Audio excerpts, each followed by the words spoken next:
So welcome. My name is Louise Fetchu. I am the Family and Community Engagement Coordinator for Kent City School District, excuse me.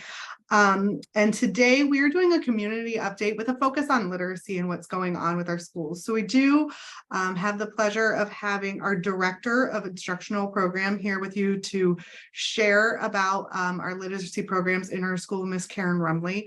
I will go ahead and let her take it away. If you haven't had a chance, please pop over to the chat to sign in on our attendance sheet.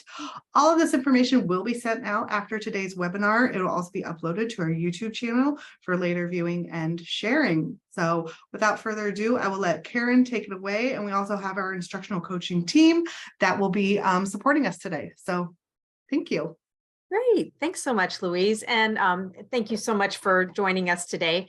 I am super happy to introduce you to the rest of our instructional coaching team. We have focused on literacy. We have Kristen Garner and Rachel Yan, who serve our elementary school buildings, and Gretchen Hill and Megan Joseph, who serve the middle school and the high school.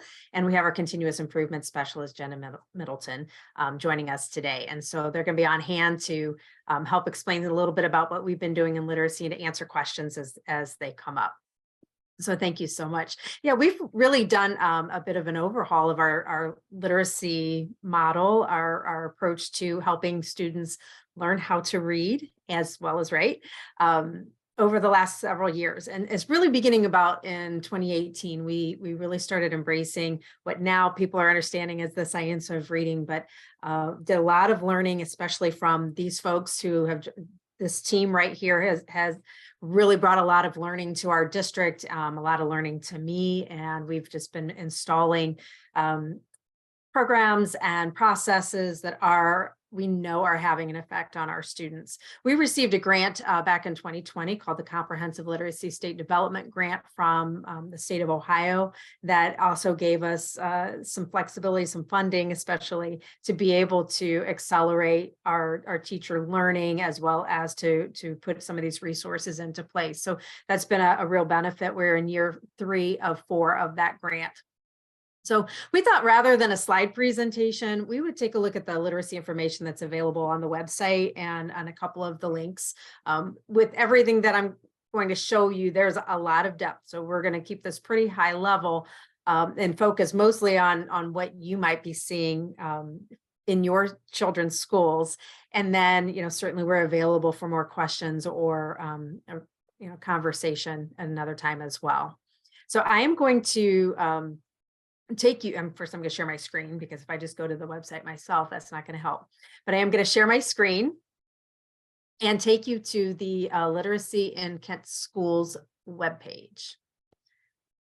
And did it come up? All right, wonderful. The best way of finding this page is honestly to come up here to the search button in the top right corner and just type in literacy, and then you'll look for the literacy plan. It also is housed underneath district departments. When you hover over this, you'll see the Office of Instructional Program. You can also get to it from that page as well.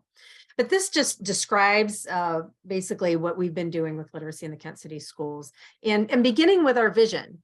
Which I think is really important. We have had an active work group for the last several years that wrote a literacy plan back in 2018, and we've been working that plan. And you can see various places on the website, the webpage, where you can go back to some of those original plans and the updates. But one of the things we did first was to develop a vision for literacy, which you can see. And it really emphasizes that we want all learners to have the knowledge and skills to be successful readers at or above their grade level.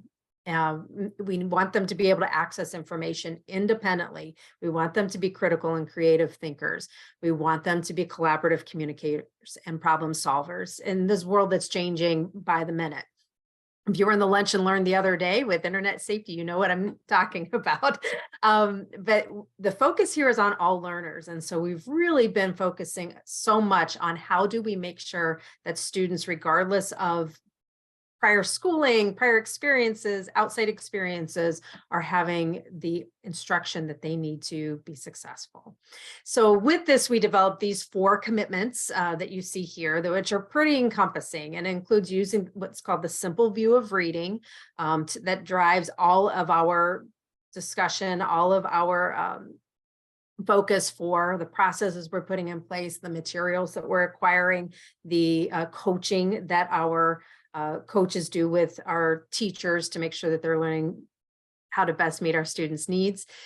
You can find more information on the simple view of reading. I linked to the Ohio Department of Education website because it's really one of the most comprehensive, but it by no means is the only place that you're going to find information on the science of reading. In a couple of these other links that are on this page, you'll also see presentations we've done for the school board and other entities that also describe the science of reading in our short period of time. We're not going to go so much into that. So, but because we could spend all day. And in fact, we do. We love talking about it. We've been aligning our data analysis, our decision-making teams. So the people who make decisions about students and their instruction, we've been aligning those processes so that it becomes less a matter of which building they're in and more that they are in the Kent City School District as far as what we're going to do for children and their instruction. We've been making sure that the programs and the processes we put in place are evidence-based, and we have been monitoring to make sure that it is in fact having the impact on students that we want, and that this is not just a grade level here, a grade level there, working with a particular subpopulation, but we're looking at all of our students from preschool to graduation, and what does that language and literacy continuum look like? And we'll be coming back to this link here in just a moment. This also includes enhancing our family and community partnerships. So it's just what we're doing here today, right? Getting a chance to reach out and explain a little bit of the good work we've been doing. Like I said, there are plenty of links on here that are going to allow you to dive deeply, including like I said, board presentations and plans that we've been developing. Within the literacy plan, which actually drives all of our work, and it drove the application for the literacy grant, we have 4 primary systemic goals. And so we could talk just a little bit briefly about how we've been trying to reach those goals. One of them has to do with that teaming process, so that we are, as I said, we're really clear that when we are making decisions in one part of the district, we know how it's going to impact the rest of the district, and that we have communication flow, and that we're looking at the same data, where we're utilizing the same processes so that it can be consistent across our buildings. And with that, we have a district level literacy work group I already mentioned that meets on a regular basis in order to be able to kind of oversee this work and to update the plans. And then each building also has a literacy team. And the team that's joined us here today, they facilitate those literacy teams in their buildings. And it's just been very, very influential in aligning our practice, problem solving, making sure teachers have what they need in order to do what they need to do with students. We've also if you look at our second goal here, as I mentioned, we're committed to an evidence-based core language and literacy plan. And what I mean by that is, it's not just a vendor who happens to have a nice package of reading materials, but that we've really been thoughtful about what the science of reading teaches, and that we have selected materials that are helping our students at every level. So what I'm going to do, I think, if I can get us there, is to use the link up here under point 4 to Kent's K-5 literacy model and resources, and open this up, and then you can tell me if this is the one you're seeing. Did it show up right? Did we get to the right screen with the Scarborough's rope? Yeah. Wonderful. Okay, like I said, we could spend all day talking about this, and everyone on the team has the right to say, okay, we need to move on. But this graphic right here is extremely informative about the various elements that go into how someone learns how to read. And breaking that down into the simple view of reading, there are components that are aligned to what's called word recognition skills. So how do we hear sounds And how do we understand how sounds go together to make up words? And then how do we attach those sounds to symbols? This is where we get into phonics. How are we attaching those sounds to symbols, and how do we string those symbols or letters together to make words? How do we understand the parts of words that go together with like syllables, and how do we help students to understand where those strange pronunciations or strange spellings come from? This is all part of word recognition. How are we understanding how the language itself, the words work? But then there's a whole other component that has to do with recording in progress. Things like meaning and vocabulary development, understanding what the structure of reading is all about. And this increases with complexity as we move on along. So like I said, we can spend a lot of time talking about this, but these two parts weave together, and we've intentionally selected materials and instructional processes to help make sure that we're addressing all of these components. So even beginning in preschool, preschool through grades 1, we're using a program called Haggerty Phonemic Awareness curriculum that is addressing the phonemic, or again, that sound-based component of literacy. We are using this in all of our classrooms universally. We use a system called Foundations from Wilson Reading Systems in grades kindergarten through grade 3 to address the phonics and the word study pieces. Again, when we're taking those sounds and we're putting them into letters and we're creating words, and we're starting to put those pieces together on the word recognition. We have just added a component called spellography in grade 4 that you'll start to see next year. Moving on, in language comprehension, which is all of these top pieces here put together. We have a couple of years ago, we added in a program called Wit and Wisdom from a company called Great Minds. And this is a comprehensive reading and writing curriculum. It focuses on knowledge-based learning. So it's not just simply about isolating individual reading skills, but building knowledge, which then contributes to the ability for students to understand what is read. So we're exposing them to all sorts of vocabulary, to all sorts of understanding that they might not otherwise have known, so that when they're reading the words, they have something to attach that to. And so that's been an extremely influential part of our student growth. It's very accessible to all of our students. And then we continue that process into middle school and high school. Our English language arts program is called My Perspectives out of Pearson, but I know that the instructors are supplementing significantly with that program as well. Wit and Foundations, Wit and Wisdom, My Perspectives are also addressing the handwriting and the writing, writing for meaning, writing for understanding components of our curriculum. We do use a couple of universal literacy assessments that you may be familiar with, have heard about. The Acadience reading system we use in grades kindergarten through grade 6, 3 times a year to assess largely the word recognition, but to some extent the language comprehension components of literacy. And then we also use STAR reading in grades 3 and up, which is largely focused on the language comprehension component of literacy. So there's a lot of stuff. Time to move on, yeah?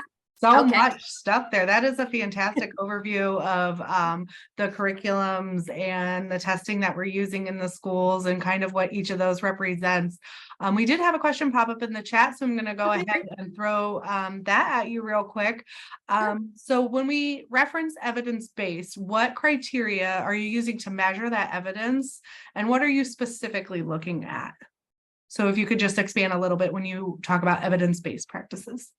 Sure. Well, there are numerous places where you can look for the research behind programs or practices that you may choose to implement.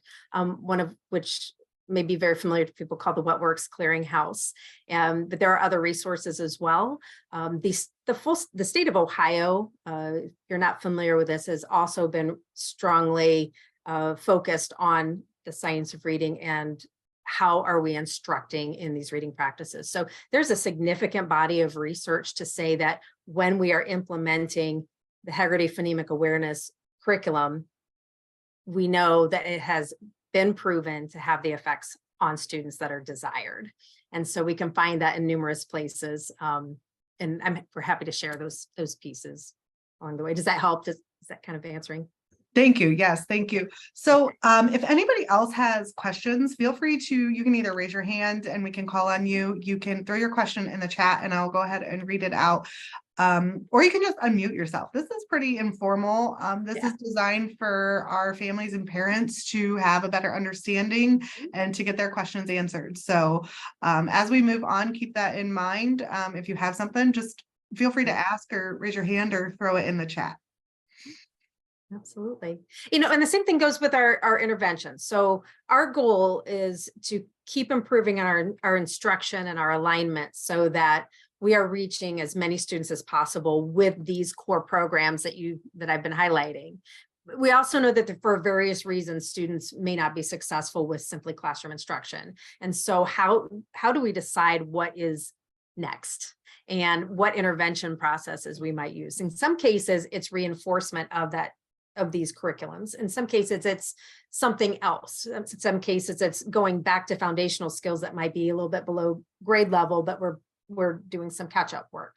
And so all of that is thoughtful in this process as well. And that's one of the things that the Acadient system helps us to understand is where, when students aren't being successful with grade level literacy work, how do we know what to do next? And so we've been working very heavily on what's called a set of decision rules, which is when we see this in literacy, how do we know what we're going to do next with interventions? And those interventions are also intentional, explicit, and evidence-based as well. So it's all part of the package. And again, we could spend all day talking about that as well. But again, these are conversations that any of the coaches would welcome, at the building level for sure. So, and if we have more time for Q&A, we can move in that direction. As I mentioned, it's really important for our teachers to have that learning. So it's nice that we have this team of experts who are continuously learning and growing, but it's important that our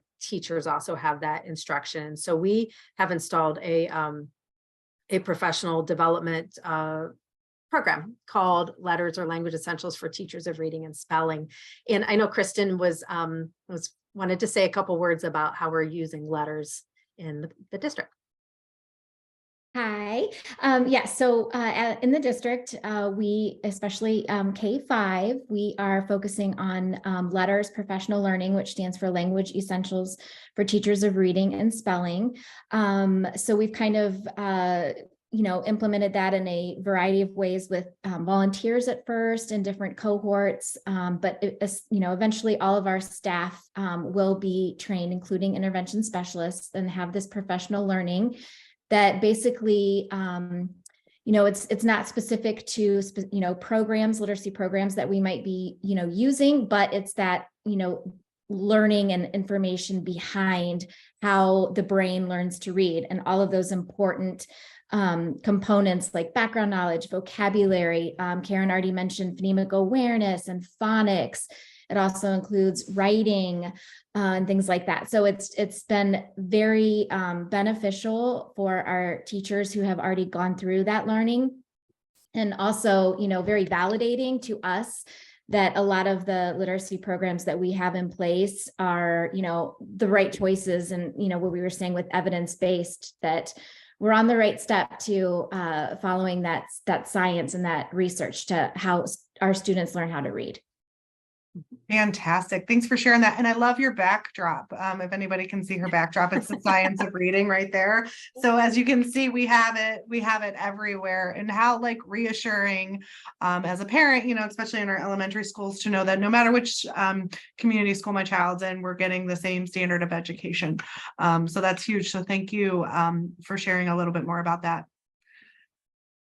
Absolutely. Yeah, thanks, Kristen. And again, these teammates who are here are instructional coaches. So they're literacy specialists and instructional coaches. So they're a portion of their day is working directly with teachers and students in the classroom to help understand these practices that are evidence-based, to put them into place, to collect data on how students are responding to a change in instruction or a change in intervention, and then to turn right around and do that again with the new team. So it's been just really fabulous to have these folks able to work in grades, again, kindergarten through 12, working with our teachers on improving practice. At the secondary level, there's quite a bit of a focus on interdisciplinary literacy, so reading and writing within all of the contents. So in typical literacy growth, you would not need as much of the word recognition instruction, and you'd be moving more onto the language comprehension instruction. And as you continue to move on along, you're continuing to get more complex learning within all of the disciplines, more expansive vocabulary, more complex text structures and things like this. And so helping all of our teachers understand that we are all literacy instructors has been something that this team has really been working on. So I think this is probably enough for now to orient to what we've been doing. And I would love for any of the teammates who are here to take any of the questions that come in, because I think I've been doing all the talking. Thanks. And I will stop sharing my screen so that we can see each other. Yeah, so I'm going to go ahead and just do like a couple housekeeping things. So any of our families, parents, caregivers that are on the line, like I said, please feel free to raise your hand, or you can just simply unmute yourself and ask your question. If you don't want to do that, go ahead and throw it in the chat and I'll read it out loud. But while we are still here, I do want to show you just a little bit more about our webpage, because I think it's super powerful to know where to go to get information, right? If we don't have it, where can we go to get it? So this is our Kent City Schools. This is our district page. So if you're going to that, you can just click on parents and you can come down here to the family and community engagement page. On this page, you're going to find all of our Lunch and Learn resources. So coming soon, we'll have the full presentation available to you. We'll also have a link to our YouTube channel for the recorded webinar. You can see next month we're having back to school clothing vouchers, how to apply for those. So for any families that you know who fall under 200% of the federal poverty guideline, they could apply for a clothing voucher to purchase clothes for their student for next school year. So we're going to have John Vodilla from Portage County Job and Family Services with us to talk a little bit more about that. If you didn't get a chance to look at our focus on literacy, our community update, the flyer is also there. And then you can click here right where Karen took you over to the literacy page. So that'll take you directly to all the resources that she went over with us today, and then some of those other links. So like clicking and clicking and clicking, right?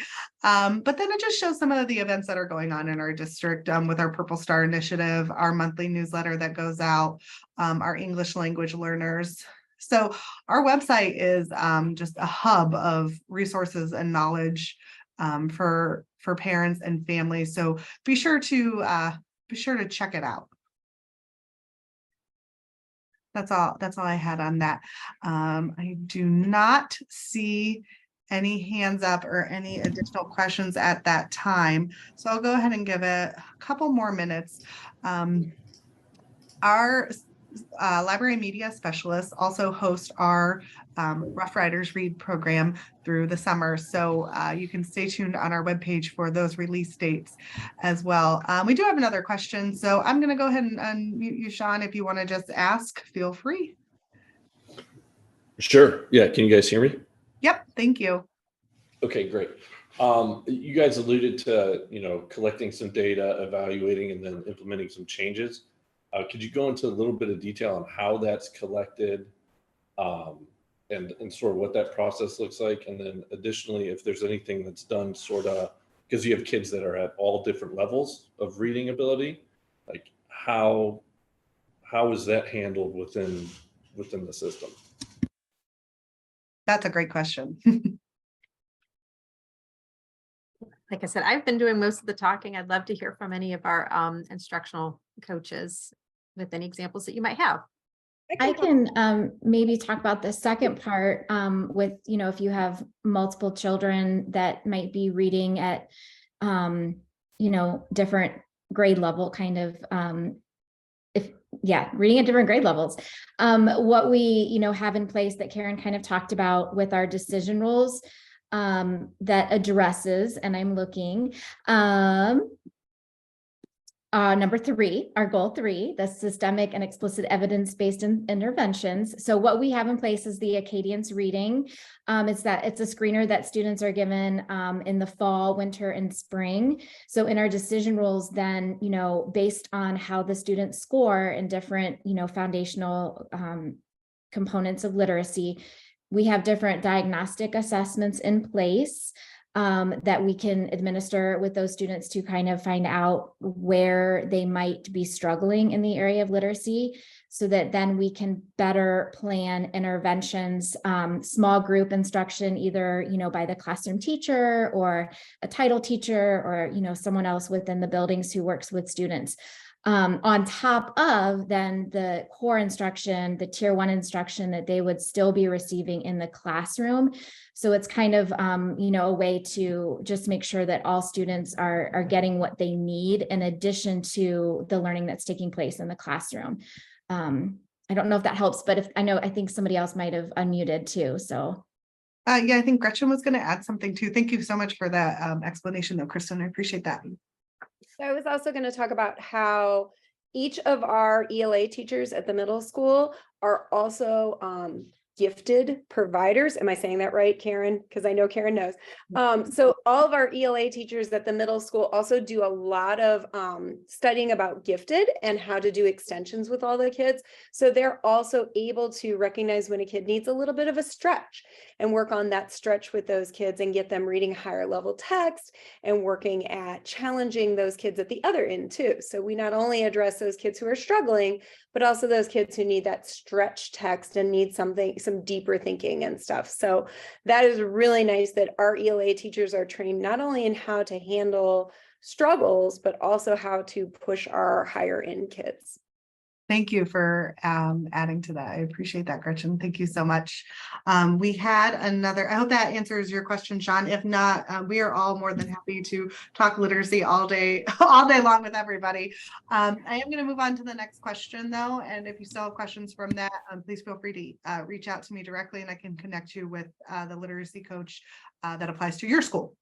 When we look at, so the next question coming in, when we were in school, there was a large focus on sentence structure. Is this still addressed? We noticed there's minimal focus on this in the elementary school. So I'll let either Kristen or Rachel take that one away.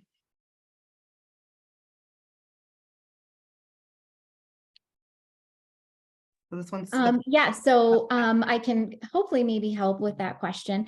Our core program that we have that addresses the language comprehension components to the simple view of reading and the reading rope that Karen mentioned before and showed, that also includes writing in K-5 is Wit and Wisdom, and that's the curriculum resource that we are using and implementing in kindergarten through 5th grade. And a part of that program does include writing the Ohio Learning Standards for writing in K-5. So, a lot of that is, just dependent on the grade level standards per grade level. The learning and the reinforcing and all of that comes into play no matter what grade that student is in the curriculum resource of Wit and Wisdom. There's also, there's a deep dive component to that program as well that kind of gets into the grammar, a little bit of the morphology and stuff as students get, into more like 3rd through 5th grade.